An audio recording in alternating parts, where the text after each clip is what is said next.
Hey guys, Brad from Drathrorol Games here, and welcome to another episode of Errata-Garasu. Errata-Garasu is a show where I take 5 cards that are currently on the Yu-Gi-Oh! TCG ban list, and I give them an errata so that they can come back. If you missed our first episode, go check that out, link will be in the description. Today's episode we will be taking a look at 5 cards that give you an absurd amount of card advantage. Let's get on into it. Our first card for this week's episode of Errata-Garasu is a card that everyone has been waiting for. Pot of Greed. Today we will finally discover what it does. Pot of Greed is a normal spell card that reads as follows. Draw 2 cards. That's it. That's all it is. But the reason why it's banned is because it's a free +1. Not just a +1, a free +1. No effort or drawbacks whatsoever. So, how do we fix this? I actually came up with 3 different erratas for this card because, so a lot of people have speculated that maybe you could have it just draw 1 card. Well, then that's just a better Upstart Goblin. You could have it be a trap card. That's a better Jar of Greed or Reckless Greed. Make it so that you skip your next 2 draw phases. Again, better Reckless Greed. They're not really making it... It's just not Pot of Greed, okay? You're just making it a better version of other cards that are already in the game. So, I came up with 3 different erratas that make it completely different from everything that's currently out. So the first one reads as follows. Draw 2 cards. You can only activate 1 Pot of Greed per turn. You cannot special summon or conduct your battle phase during the turn you activate this card. So with this first errata, it's kind of a crossbreed between a Pot of Duality and Soul Charge. You can't really do much of anything if you activate it. You just get your 2 cards and that's it. It's kind of really, really restrictive. But let's move on to the next one. The next one I feel is a little bit more fair. Draw 2 cards. You cannot activate any other cards or effects during the turn you activate this card. So basically, you can, still use your battle phase and everything, and you can still special summon, just, you can't really go off, if that makes any sense. You just summon a monster, maybe inherently summon a few other monsters, set some back row, and you're done. You're good. That's it. But I do have one more errata, and I feel like this one is the most fair and balanced, and the most in the spirit of Pot of Greed, while still making it different enough to where it's not really ban-worthy. At the start of your main phase 2, draw 2 cards, and if you do, skip to your end phase. So with this one, it's bad going first. Because you don't get a battle phase when you go first, you don't get a main phase 2. So if you go first, you can't activate this. And then even if you're not going first, or if it's a turn that goes after your first turn, if you are going first, you still more or less can't really use it until the end of the turn. And after you get those cards, you can't use them. So, honestly, I feel like this one is the most in the spirit of Pot of Greed, while at the same time being really fair and balanced. But this one was kind of a hard one for me to come up with. Let me know in the comments down below what you would have done. But with one of these 3 erratas, between one of these 3, I feel like most people should be happy. Moving on from a free +1, we go on to a 3 for 3. Graceful Charity. Graceful Charity is a normal spell card that reads as follows. Draw 3 cards, then discard 2 cards. Now what's unfair about Graceful Charity is you don't discard those 2 cards for cost. And because you don't discard those 2 cards for cost, their effects can trigger in the graveyard if they would trigger from being discarded. It was really unfair in Dark Worlds, and it just accumulated too much graveyard advantage. So, I came up with 2 different erratas for this. So, between one of these 2, you should be relatively happy. Errata number 1. Discard 2 cards, then discard 3 cards. You can only activate 1 Graceful Charity per turn. So what this does is, it becomes cost. So graveyard effects don't trigger from being discarded. And then on top of that, it's also a hard once per turn. So, that's always good. The second errata is as follows. Draw 3 cards, then discard 2 cards. You cannot activate the effects of cards in the graveyard during the turn you activate this card. You can only activate 1 Graceful Charity per turn. So what this does is it eliminates graveyard effects entirely. And again, it's a hard once per turn. Our next card is Painful Choice. Painful Choice is a normal spell card that reads as follows. Select 5 cards from your deck and show them to your opponent. Your opponent selects 1 card among them. Add that card to your hand and discard the remaining cards to the graveyard. This was absurd. Like, if just from reading the effect, if you don't understand how absurd this effect was, then you don't know how to play the game. Okay, so you pick 5 cards that either have graveyard effects or 5 cards that you definitely want to see. You're guaranteed to get one of them, and then you send the rest to the graveyard. It accumulates graveyard advantage, which, is an actual card advantage in terms of card economy.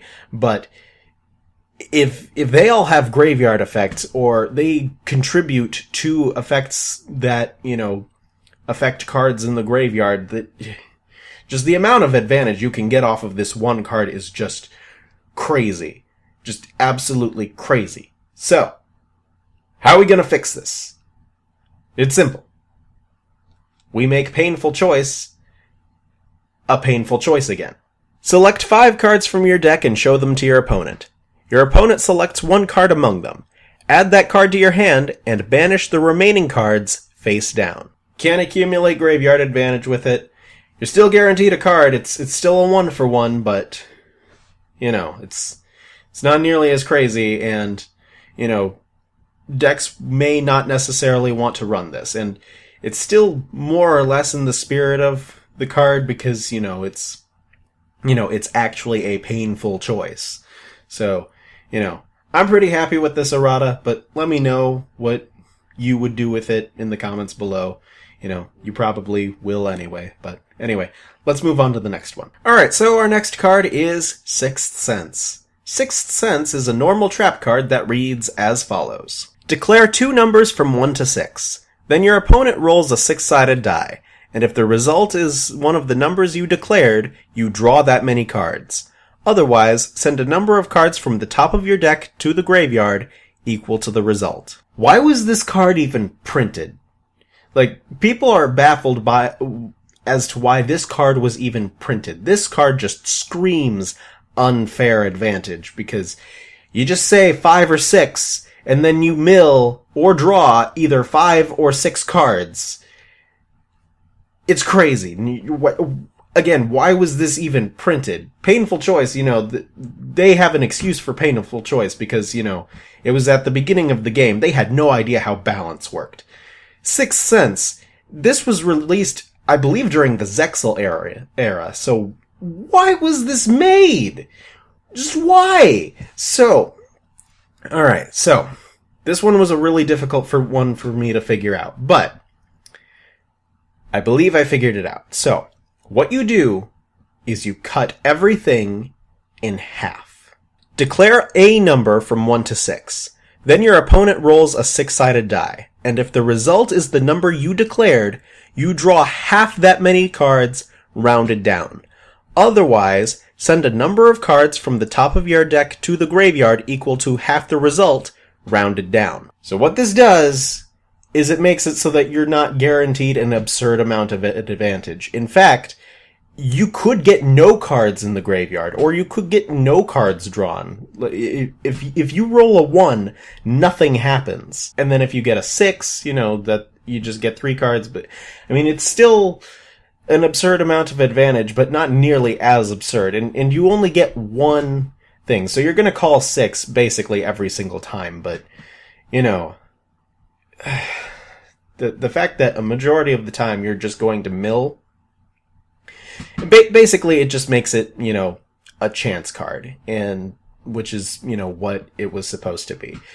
But that's the best I could do with it. Let me know what you would do with Sixth Sense.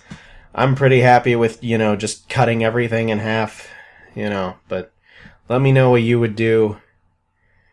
Let's just move on to the final card, which is probably the hardest one that I had to come up with. Today's episode is basically all of the hard cards to come up with erratas for, because it's just an absurd amount of advantage. That's what the name of this episode is called, is too much advantage. So anyway, let's just move on to the final card.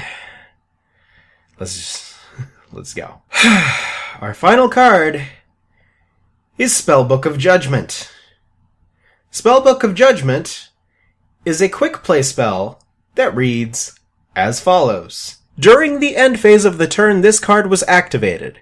Add Spellbook spell cards from your deck to the hand, except Spellbook of Judgment, up to the number of spell cards activated after this card's resolution.